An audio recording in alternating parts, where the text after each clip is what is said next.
Welcome back to Wealth Wednesdays. My name is Janine Rogan and I'm the CEO of the Wealth Building Academy. And today I wanted to talk to you about how I'm saving for my child's education.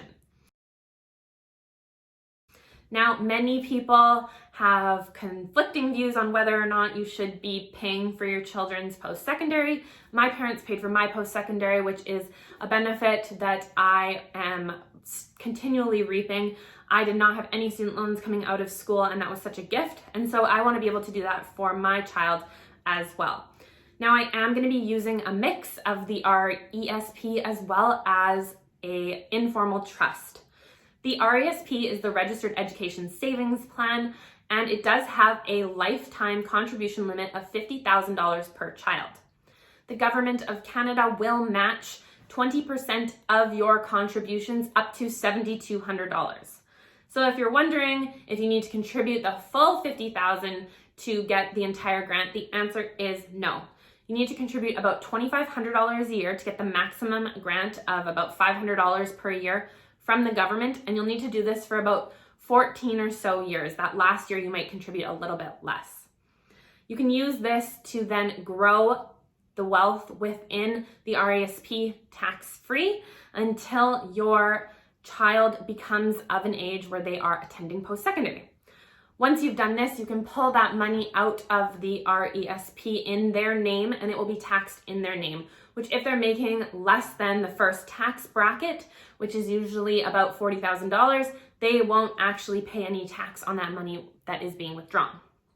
That being said, if they do have a part-time job, there may be some tax implications there, but you won't know until they're in that position. So I won't be maxing out my child's RESP. I will only be contributing up to the maximum amount to get that $7,200 from the government, and then I'll be growing the RESP to hopefully a six-figure portfolio. I will then obviously let my child decide what post-secondary they're going to, and they'll have access to those funds to be able to attend university. I have no idea how much university is going to cost in 16 years, but my guess is it's going to be a lot more expensive than it is today, which is why it's so important to invest within the RESP to make sure that you're growing your wealth for your child's post-secondary. In addition, if your child does not use the entire amount in the RESP, you can actually roll the amount less the grants that the federal government has given you into your RRSP, pending you have the contribution room to do so. When it comes to retirement, my hope is my RSP will be maxed out. So I'm actually focusing the remaining dollars that we are looking to grow our son's wealth with in an informal trust.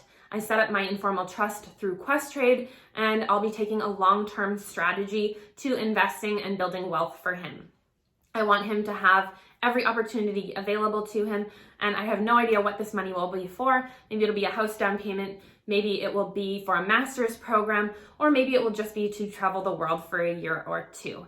Regardless, I want him to have the opportunity to learn to manage this money and learn to invest in the stock market while still being able to contribute and put some skin in the game into either his RESP or his informal trust.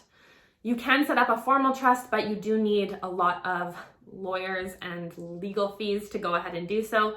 But setting up an informal trust through Questrade, which is where I did it, is pretty straightforward.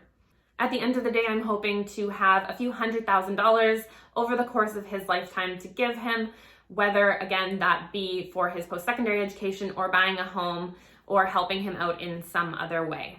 I know that there are a lot of differing points of view on whether or not you should help your children and to what extent, but it was something my family did for me, and I want to pass that on to the next generation and make sure that it's not harder for him than it was for me when it comes to paying for some of these things. But don't worry, he'll still understand the value of a dollar. If you enjoyed this video, please give it a thumbs up and subscribe to my channel. And if you have any questions about building wealth for your children, you can leave them in the comments section below, and I will see you next week.